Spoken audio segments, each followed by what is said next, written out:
And welcome back, guys, to the, well, I would say the new thing I'm gonna be doing for the channel. It's called Chronicles something something something. I'm yet to get the name of it, but probably gonna be just chronicles of many turn-based games out there that are where you really don't have, like, on YouTube alone, you don't have a huge amount of videos of these games at all. And the point is to have them. And so I'm gonna try and show you off, not just show you, I'm gonna do one of the single player scenarios and try myself to learn the turn-based games like the Age of Wonder, the Shadow Magic, which is an amazing game. And again, that and Disciples 2, my favorite turn-based fantasy games. I'm not the biggest fan of Heroes, never was. Heroes 5 was okay, Heroes 4 was okay, Heroes 3 was okay, Heroes 1 and 2 were okay. I tried them all, and the thing is, I'm not gonna even talk about 6 and 7. That 7 is yet to arrive, but we all know it's gonna be shit. But the Age of Wonder series, I would say, is the easiest one to get into. It's very complex, but not in a way that would like make you feel that you have to achieve everything in a second. Like when I play Heroes of Might and Magic, I always feel I have to rush everything. Like you don't have time for anything. You just your opponent will come to you as fast as possible, and you have to be ready. Now in Age of Wonders, I never felt that. I mean, sure, there were some battles that were very, very evil, but in most cases you have an empire to build. And if you play against the players, which I never did ever in my life, played any of these turn-based games with players, which I will try at some point. I am yet to find people for that, mind you. I don't like pub games, when you can find a game ranger and all that, because usually you have to make those games. That's the preferable thing, because then people will add the description like, hey, we want to have fun, we have fun. But other than that, it's still much preferable game series compared to the Heroes of Might and Magic, though that one more popular. But I would say the Age of Wonders to me is the best one. And of course after that, Disciples 2, which is amazing, just amazing game. Like Disciples 2 with the Elven Prophecy or whatever, Elven Return, whatever. Amazing, just beautiful graphics, beautiful everything. I mean, just amazing. So we're gonna begin with the scenario immersion. So what we're gonna be doing here with this Chronicle stuff, I'm gonna just do some certain scenarios, maybe not the campaign part, not that, but the scenarios, maybe multiplayer stuff, and just add it from time to time from this game, from Shadow Magic, so maybe from the original Age of Wonders. Then maybe, as long as I find people, especially for the multiplayer part, if I find people, that would be beautiful. But that's gonna be harder than anything, because I have no luck in that, to be honest, finding people to actually co-op anything. So the point is just to have fun and make this something more for the fans of the series and fans of even the Heroes of Might and Magic 4, which is not that popular compared to the 3, understandable, but still, or 5, more multiplayer matches or something that so people have an ability to see the entire thing, those that actually care for that.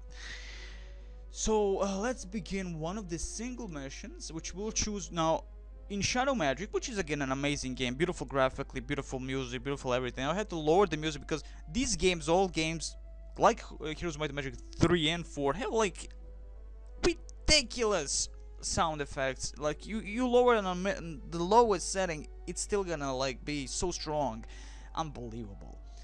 So what we're gonna do here, you have to generate scenarios. So you can generate any scenario for those of people who do not know. So you have choose how many people. As you can see, 8 people is the max amount of people you can have. 1 is the minimum amount of people you can have. So 2 is the minimum amount you can have. So you have a battle scenario. So battle scenarios are small and focus on combat.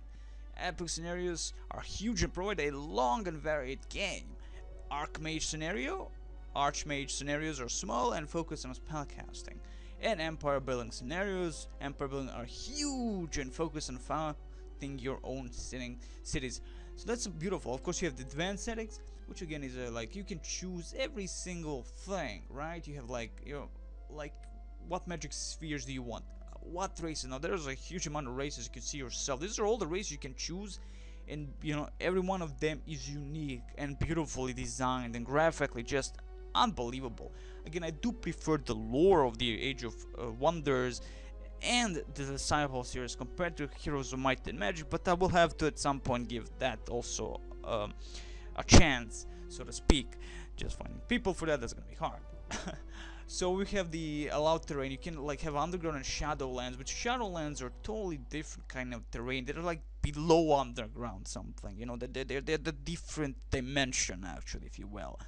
And that's just in that dimension alone, there are like two races that actually can breathe in it, so to speak, and be stronger, and you know, like compared to the other races which actually lose health, if I'm not mistaken, if they're in shadow. Any other than the Sirens and the Shadow Demons, any other I think race has like a penalty in Shadowlands. So that's amazing alone. So again, you have a huge amount of starting town, independence, how many independence enemies. You can set everything to random, which alone you have random seed, you have a fixed seed.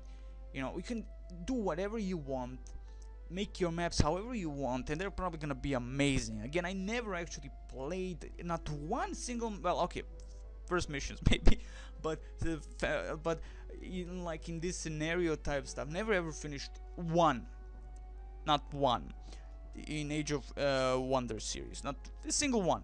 Well, actually I finished, again, campaigns I don't count, but the scenarios and multiplayer, again, nothing of that. So again, it's a quite blind thing for me to do this.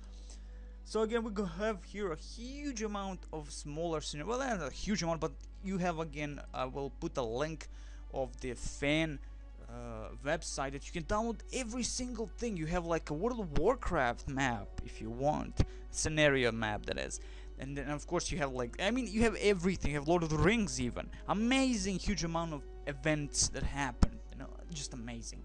That's why I love modding. Modding is the ultimate thing in the games. If any game allows modding, that game will probably flourish. Sadly, not all, but so again, you have the After the Flood and stuff like that. So we're gonna go with the icebreakers. Why? Cause it's ice. Okay, I love winter maps. They're sexy looking, and above all, they're quite more, you know, less desert and more ice. And a plus, it's, you know, it's New Year and shit like that. So let's do that. So the icebreakers, the iceberg isles were never an abundant source of resource to begin with, but the winter settling in and the shadow demons eager to consume all life, the wizards find themselves fighting among themselves to control as many settlements anywhere near the frozen islands. So that's gonna be the one. As you can see, the sizes are here. So this is a large map for 6 enemies of sexual proportions. So that's a very amazing thing right there. So let's begin here. We have a Skulken, which is actually, again, these are the heroes. These are the default leaders. Sorry, not heroes. Leaders of your cities. These are all the mages, so to speak. So all these mages stay in the city. They do not. You should never move them out of the cities because they are the heroes themselves, but not in the classical sense, like Age of Wonders 3, which your heroes now can again move, like in the first Age of Wonders. Is the shadow magic and the Age of Wonders 2 that added that ability where your main leaders are actually just stationary targets for the for the enemy, if you will. But you know, they are sitting there freaking towers of evil, and they learn magic and throw the freaking thing fireballs from them. So you know, in any parts of the land, which is amazing. Anyway, again, we have like these are like just for the scenario, certain of course scenario specific races and villains and good stuff and like that. And of course you have on the right side you have like classic turns, simultaneous turns. From what I read, the simultaneous is better for multiplayer games, classic is for your classic games. So we're gonna leave it on classic. Again, turn time limit, better leave this alone, no limit, unless you want in multiplayer games, I'm guessing. And game turn limit, and how many turn limit or length of the entire game. So if you have like certain 30 turns, and that's the end of the entire game, I guess, scenario. Costing my wizard, which I always go because I prefer to make my own wizard because it's just a perfect I guess opportunity to actually show off that also. So we have the allied victory. I will go with that because I do like allies, and I do wanna ally with someone if possible. If possible, that's like if possible. So I'm gonna try and ally with some of these evil devourers of evil. So it's gonna be awesome. So what we're gonna choose here? See, if we choose one of these, so we won't be able to, like, if we choose to be something different, we won't have orcs, for instance. So we have to like kick one of these out. So I'm gonna choose, actually, like, we're fighting for the Isles of the, you know, evil cold things. So we want humans. Elves, sure, you know, like they're elves. Archons are actually the holy race. They're like angels, super race, and some crap like that. Devourers are the shadow demons. They are the monster, the demon side, which the game never actually had before, so they're really the ultimate bad guy. The orcs, again, very evil. Humans, they are neutral, evil, good, whatever. They can be whatever they are, I guess. And halflings being the good guys. So I'm gonna actually kick the orcs, or the no, not humans. God damn it, I don't want. I do want to create my own thing. So I'm gonna kick the halflings. I'm gonna kick the halfling. I'm gonna go here, and now we have, of course, the difficulty. That's gonna be beautiful alone because difficulty just sets the exact amount of difficulty. So you have the squire, the easiest, the easy, the normal, the hard, the hardest. So we're gonna go with the lord because everybody's gonna be the lord. Lord, and Lord. No, not knight. Let's go with the Lord. So it's all gonna be lords and stuff like that, except us. Of course, we're gonna be like totally different thing. So let's begin. Of course, you have the advanced settings. Again, you can set up every single thing. Maximum hero level, which is the 30th. Maximum number of heroes, I guess, 5. And again, miscellaneous gameplay, build outposts, item teleportation, city growth, surrender, possibility of surrender.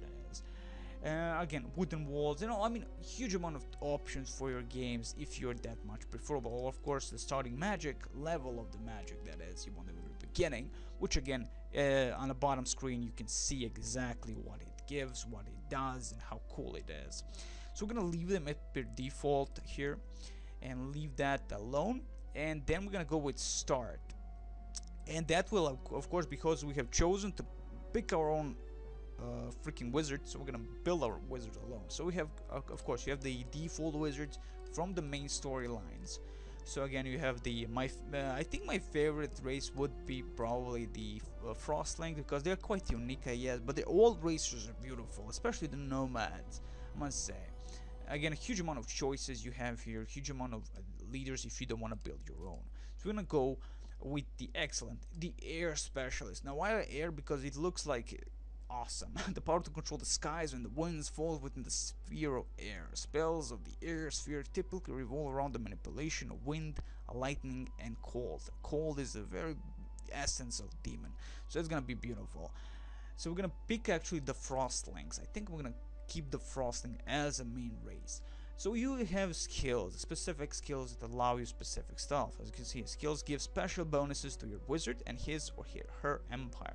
Beneficial skills are listed in green, while harmful skills are listed in red. By default, you may pick one beneficial skill for your wizard.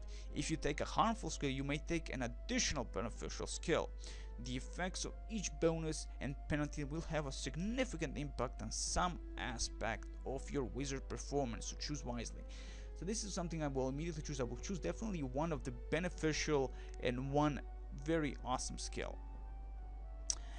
So let's see, beneficial one. Now I do like the merchant. City income, villages 5, town 10, city 15. So I do want that. I'm gonna go with pacifist, 50% less XP on killing units because I'm a pacifier. So we're gonna choose another more thing. Of course, scholar would not be bad because all spell costs 20% less research points. Very, very good if you wanna like research everything faster. So let's see, survivalist, explorer. Now the explorer not the bad, move points plus 20%. A growth bonus, no, less upkeep. Now this is, I'm gonna go with the survivalist, less upkeep on my units. As you can see, 6, 9, 12, 15 will go to 5, 7, 9, and 11. Now that's not much of a difference, but when you have one like when you have huge amount of units, you will definitely probably need that, because I'm gonna probably go even with the diplomacy. We'll probably make huge armies if possible, and I do want to like have less upkeep on these armies, to not worry about the money, because who knows how many islands there are in this map, and how many, of course, islands with the towns that I can get all the money and the merchandise from. So of course here we have races. We have the humans, we have the Tigran, we have the Draconians, we have the Frostlings. Now these are all out of the box, so out of the, you know, like the shadow magic. I mean, the original, you had all these except, if I'm not mistaken, Sirens and the devil thingies, the demons, the shadow demons. Everyone else was in the original. Now of course it's, again, I would say it's the advantage of having 2D engine compared to the 3D engine, because again when they went with the Age of Wonders 3, they had to cut a huge chunk of races, so I understand that. So anyway, humans, Tigrans, Draconians, we have of course the Frostlings, we have the elves, and again every single one of them has a nice lore about them, or preferably to read. Of course, halflings, hobbits, if you will, dwarves, which are freaking awesome. You have, and the archons, which are of course the outworldly beings, the angels, the Spartans, the Greeks, the Romans, the mix of them all. And of course, you have the dark elves. You have the orcs, and of course the dark elves and the high elves. Well, the elves and the dark elves in the third one, of course, are now high elves, because they mended their evil things and now they're cool. Orcs, goblins, undead, if you really like that kind of stuff. Forsaken, now these nomads, that is great, also quite interesting the way they, I think, play. They don't start with a city, you have to build one always. Not sure about that one, but still freaking awesome. And they have Goro from the Mortal Kombat series, which is awesome, aka the Pit Lord. And of course you have the Sirens and the Shadow Demons. Now these two races again are new, and they are totally cool and unique, and that is the point. That's why I love this lore that they created compared to the, again, that I actually got into, because again the Heroes of Might and Magic lore, even though of course I do not know that much of it, is much more classical fantasy, which, you know, sometimes quite boring. And that's why also Disciples 2, which is, even though it is a classical fantasy between good and evil, with the classical demons, the undead, and everything, the story and the lore they created in that, the darkness of it all, it's beautiful and sexy, and again amazing artwork. So also that will be the one of the games that I'll be showing off. So here we're gonna go with the Frostling, because again, you know, like, they are a quite interesting race to me. I mean, again, snow. So Frostlings, there's a saying in the northern borderlands that goes, trust a Frostling, die of hunger. There's no such thing as an evil Frostling, but because of their circumstances they are driven to dire actions. So it is the fate of the Frostlings to remain on the brink of starvation, surrounded by frozen lands and jewels of the desolate ice. Despite their limited means, they have remarkable resourcefulness, and they have a natural ability to draw an elemental magic. Many of their followers have learned to cross the toughest terrain effortlessly, thus enabling them the power to raid the domains of their rival races and then retreat into the less hospitable lands for safety. They have learned to handle some of the creatures of the tundra and have formidable powers to bring their icy lands into the fertile lands.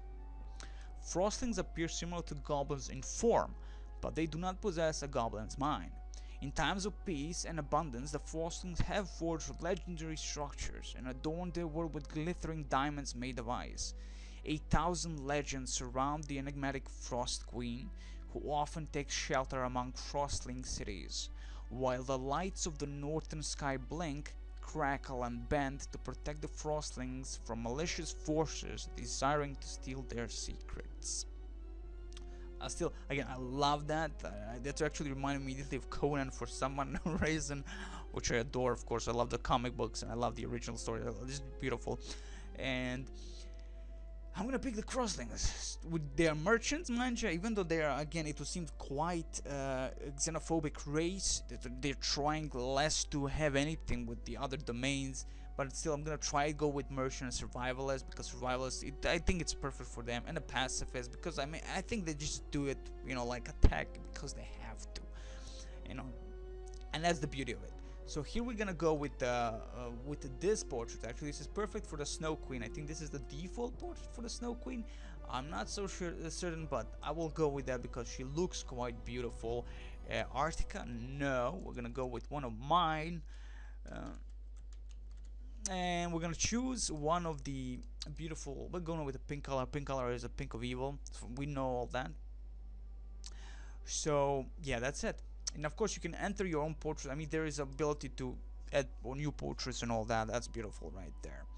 So we're gonna go with next, and that's it. And this is the beginning.